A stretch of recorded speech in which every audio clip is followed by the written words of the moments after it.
Bonjour à toutes et à tous.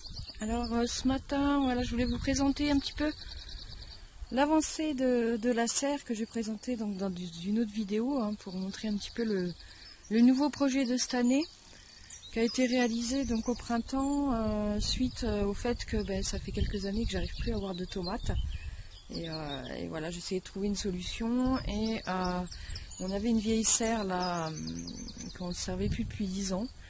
Donc l'objectif a été de la réhabiliter, de la réparer et voilà, de faire un tube ouvert et non fermé, justement pour éviter les problèmes d'humidité. Alors je trouve que pour l'instant, je vous donnerai des nouvelles plus tard, bien sûr, mais une petite vidéo là pour donner un petit peu le ton. Pour l'instant, c'est plutôt une belle réussite, je trouve. Alors, il faut savoir quand même, vous voyez les pieds de tomates ici, donc il y en a une petite palanquée quand même, n'ont pas été arrosés depuis la plantation. C'est-à-dire que j'ai planté, j'ai arrosé une fois, et voilà, c'est tout. En sachant que ça ne prend pas la pluie. Par contre, au sol a été mis une grosse couche d'herbe de tonte, vous pouvez le voir dans les vidéos précédentes, pour préparer justement la terre et garder un maximum d'humidité. Voilà, donc on a ici aussi également des pieds de courgettes qui commencent à donner, ça y est. Je sais pas si on voit bien. Voilà. Et puis les tomates qui commencent à arriver. Alors j'en ai des plus grosses un petit peu plus loin. J'ai mis aussi également des pieds de poivrons. Des pieds de concombre, mais on va pas les voir là, ils sont enfouis dans les tomates, et des pieds de melon également. J'ai remis des petites pousses de pieds de concombre pour espérer en avoir un peu plus tard dans la saison, puisqu'on a déjà commencé à en manger. Donc l'objectif étant de faire un petit roulement comme ça, une fois que ceux-là seront arrivés à maturation, on va dire.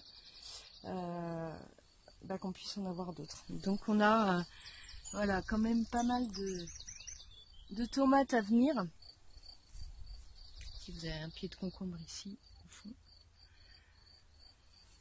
Voilà, donc j'ai mis des pieds de courge également. Je croyais que c'était des pieds de courgettes, de pastèques que j'avais récupéré. Malheureusement, je pense que c'est pas ça. Je pense que ça doit être de la courge, mais bon, peu importe, c'est pas grave. Ça va permettre aussi de garder un peu d'humidité au sol, donc c'est pas plus mal. Même si ça fait un bon couvre-sol. Là on a encore un pied de poivron en dessous. Et puis voilà, hop, si on peut. Voilà, des tomates à venir. Donc voilà, je vous tiendrai au courant d'ici peut-être quelques semaines, justement de l'avancée. Et puis des tomates qu'on aura sûrement mangées sans maladie, puisque là effectivement ils sont très beaux. Alors on n'a pas de mildiou non plus au jardin actuellement, mais les pieds de tomates sont 4 fois plus petits, à peu près, donc oui, au moins. Donc c'est vrai qu'au niveau de la croissance, c'est vraiment intéressant. Et puis, comme je vous le répète encore, je sais que ça peut paraître bizarre peut-être pour certains, je n'ai pas arrosé une seule fois. Voilà pour la petite astuce de la serre ouverte. À bientôt pour une prochaine vidéo. N'hésitez pas à vous abonner donc pour voir les prochaines vidéos, bien sûr. Et puis un petit pouce bleu, ça fait toujours plaisir. À bientôt.